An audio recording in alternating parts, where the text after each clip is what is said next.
आखिर कौन है जो इन छात्रों के आंख के आंसू के साथ और इनके सपनों के साथ और इनके भविष्य के साथ खेला? आखिर कौन है इसके जिम्मेदार?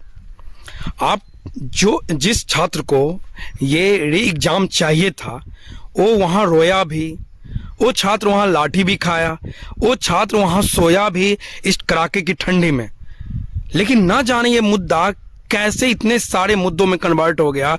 जो हमारा री एग्जाम का जो इश्यू था वो ना जाने कि कितने सारे मुद्दों में कन्वर्ट हो गया। आखिर कौन है इसका जिम्मेदार जो सिर्फ और सिर्फ बच्चे को री एग्जाम चाहिए, जिसके लिए छात्र ना जाने यूपी दिल्ली कहाँ कहाँ से लोग आए थे। आखिर कौन इस मुद्दे को पूरा का पूरा डाइवर्ट कर दिया, यह आप सब जानते हैं। इसके जिम्मेदार कौन है? सबसे बड़ी बात, एक बात हमेशा याद रखिए कि अगर हमारे लिए कोई लड़ रहा है ना, तो वो लड़ क्यों रहा है ये जानना बहुत जरूरी है। वो बिना स्वार्थ का लड़ रहा है या उसका लड़ने के पीछे स्वार्थ छुपा है?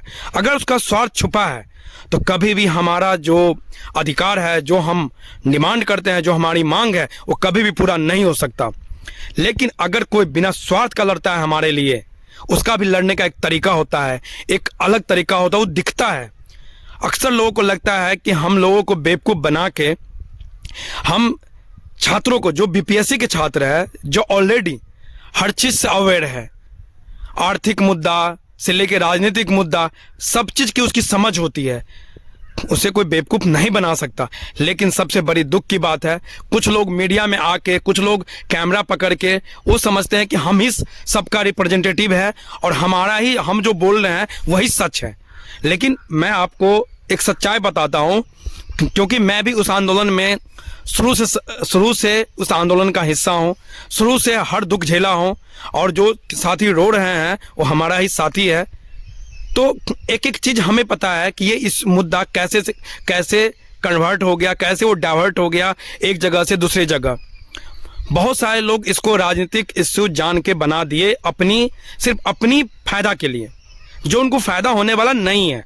क्योंकि जो छात्र है ना, वो समझता है सच्चाई क्या है, झूठ क्या है, उसे सब पता चलता है। वो अपने घर में बैठ के पढ़ रहा है, उसे सब पता चल रहा है।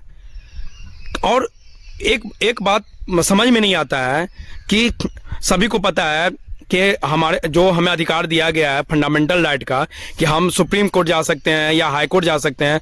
आर्टिकल 32 के तहत हम सुप्रीम कोर्ट जा सकते हैं और 226 के तहत हम हाई कोर्ट जा सकते हैं। लेकिन आखिर ये कौन आदमी था, आखिर क्या उसके दिमाग में आया?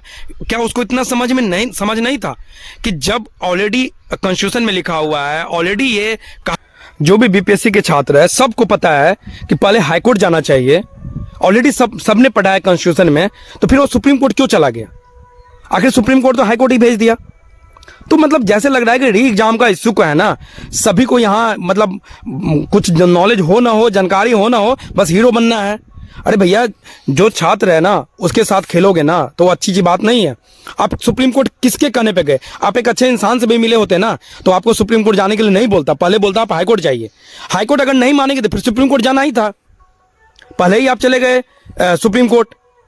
तो कहीं ना कहीं ऐसा लग रहा है कि इस सब मुद्दे को कुछ लोग हैं ना जान के चाहते हैं कि डाइवर्ट करते रहो, कोई चाहता ही नहीं है सॉल्व हो, क्योंकि इसको बहुत ही बड़ा राजनीतिक इश्यू बनाया जा रहा है। क्योंकि बहुत लोग ये सोच रहा है कि कहीं ना कहीं छात्रों को इमोशनल रूप से उसको कैप्चर किया जाए और उसी को वोट के रूप में यूज किया जाए, जो चलने वाला नहीं है। हम सब बच्चे का उम्मीद सिर्फ ऐसा नहीं था कि पीके से ही था, बहुत से लोगों से था, पप्पू यादव से भी था, और कोई भी जो हमें सपोर्ट करता था, हमें समर्थन करता था, हम सब पे निगाह बनाए रखे थे, हम निगाह गिराए हुए थे कि हमें सपोर्ट करेंगे और हमें शायद री एग्जाम मिल जाएगा। सब पे हम लोग की निगाहें थी, कोई भी आके हमारी मदद करे, हमें सिर्फ री एग्जाम चाहिए था, उससे ज़्यादा नहीं। लेकिन जो भी आए ना, आप देखिए ना, अब मैं आपको एक एग्जाम्पल के साथ बताता हूँ। प्रशांत किशोर जी आए, उस पर एक लोगों की बहुत बड़ा उम्मीद था, क्योंकि वो बिहार को चेंज करने निकले हुए थे। तो लोगों को ये विश्वास था कि कहीं ना कहीं उनका एक बड़ा नाम है, तो ये शायद चाहेंगे तो शायद इनके चाहने पे बहुत सारा काम हो जाएगा, शायद वो लीड करेंगे तो शायद सरकार भी सुनेगी हमारी बात को। उन्होंने क्या किया, हमारे री एग्जाम के साथ साथ 10 मुद्दे और भी उसमें घुसेड़ दिया। अरे भैया, कितना मुद्दा उसमें घुसाओगे आप? यहाँ री एग्जाम का मुद्दा, एक मुद्दा तो आप सोल्व कर दीजिए। TRE 1 हुआ, TRE 2 हुआ, TRE 3 हुआ। उस समय आप कहाँ थे?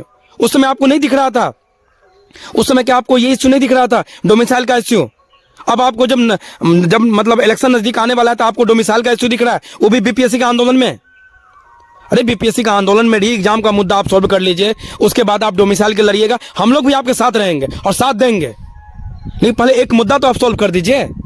आपने 10 मुद्दा उसमें घुसेड़ दिया कि सरकार टेबल पे आई ही नहीं। अरे कोई चीज को सॉल्व करने का एक तरीका होता है, हम लोग भी जानते हैं, लेकिन एक तरीका से ही चलना होगा ना। आप जान के इतना मुद्दा घुसेड़ दिया कि सरकार कभी नहीं मानेगी, और आपने सोचा कि इतने मुद्दा घुसेड़ दो कि सारे जितने भी छात्र से लेके और भी जो लोग हैं ना इसमें सम्मिलित हो जाए, क्योंकि आपका भी इसके पीछे स्वार्थ छिपा हुआ है। नहीं तो ऐसा क्या करने की जरूरत थी? इतना मुद्दा क्या जरूरी था घुसाने का? आप सब चीज बोलते हो, फिर बोलते हो री एग्जाम होना चाहिए, बोलते हो ये काम सरकार को माननी पड़ेगी, री एग्जाम होना चाहिए, डोमिसाइल इशू रद्द करो, डोमिसाइल लागू करो, फिर बोलते हो आप री एग्जाम होना चाहिए। हर मुद्दे में री एग्जाम घुसा दे रहे हो, क्योंकि री एग्जाम हाईलाइटेड हो चुका है, इसीलिए आप लोग री एग्जाम बार बार बोल के लोगों को गुमराह कर रहे हो। नहीं तो क्या जरूरी था इतना मुद्दा घुसाने की? और दूसरी बात, मुझे नहीं लगता है कि आप जितने बड़े आप नेता है, आपके बारे में कहा जा रहा है कि आप भी बोलते हैं कि हमने सारे पार्टी को जिताने में मदद की है, बीजेपी से लेके कांग्रेस से लेके जितने भी स्टेट में पार्टी है सबको आपने, ममता बनर्जी सबको आपने जिताने में मदद की। क्या आपकी पहुंच नीतीश कुमार तक नहीं है? आप अगर चाहते तो आसानी से नीतीश कुमार तक पहुंच सकते थे। आप चाहते तो नीतीश कुमार से जाके बात कर सकते थे कि ये री एग्जाम का इश्यू है, ऐसा चल रहा है, आप इस बच्चों की बात सुनिए। आप जाके एटलीस्ट कम से कम इनके पास बातें रख सकते थे। आपकी इतनी पहुंच है कि आप वहां तक पहुंच सकते थे, आप बात कर सकते थे बड़े बड़े नेता से। लेकिन आपको क्या लगता है कि आप उनके जो सेक्रेटरी से बात हुई, क्या आप नहीं पहुंच सकते थे वहां तक? पहले तो आपने आंदोलन का जगह ही शिफ्ट कर दिया। चलिए उसके लिए भी कोई बात नहीं है, बहुत सारे बच्चे को ले जाना था, चलिए मान लिया आपकी बात। लेकिन मुझे आप ये बताइए, क्या जो सीएम साहब की जो स्पेशल सेक्रेटरी है उससे मिलने के लिए क्या आप वहां तक नहीं पहुंच सकते थे? क्या आपको वहां तक आप नहीं पहुंच सकते थे? ये सच्चाई है कि आप वहां तक बहुत आसानी से पहुंच सकते थे और बहुत आसानी से आप बच्चे को वहां मीटिंग करवा सकते थे। तो क्या जरूरी था कि 10,000 बच्चों को लेके गांधी मैदान से सीएम को घेरने के लिए जाना? और आपको पता था कि उस दिन सीएम वहां पे नहीं है, वो दिल्ली गए हुए हैं। तो क्या आपने बच्चों को गुमराह नहीं किया? क्या आपको जानकारी नहीं थी कि सीएम वहां नहीं है? आपको सारा जानकारी था कि सीएम जब वहां नहीं है, और आपको यह भी पता था कि सारे बच्चे का एक ही डिमांड है कि सीएम से मिलना है, सीएम से मिलना है, इसके अलावा किसी से मिलने की बात ही नहीं हो रही थी। ये जब जानते हुए आप वहां सीएम के सेक्रेटरी से मीटिंग करने के बाद आप वापस आ गए, वो तो आप बिना भीड़ ले जाए हुए भी मीटिंग कर, इसके लिए 10,000 भीड़ गांधी मैदान में ले जाने की क्या जरूरत थी? आप पहले ही बता देते कि नहीं, हम सीएम से मीटिंग नहीं करवाएंगे, सीएम को घेरने नहीं जाएंगे। बच्चे इसी होप पे, इसी आशा पे आपके साथ गांधी मैदान तक पहुंचे थे, क्योंकि सबका एक ही टारगेट था कि सीएम आवास तक जाना है। लेकिन आपने सोचा कि हम आधे इशू सीएम से सेक्रेटरी से मीटिंग करवा के और मुद्दा को ऐसे गुमराह कर देते हैं। भैया सबको पता है हर चीज।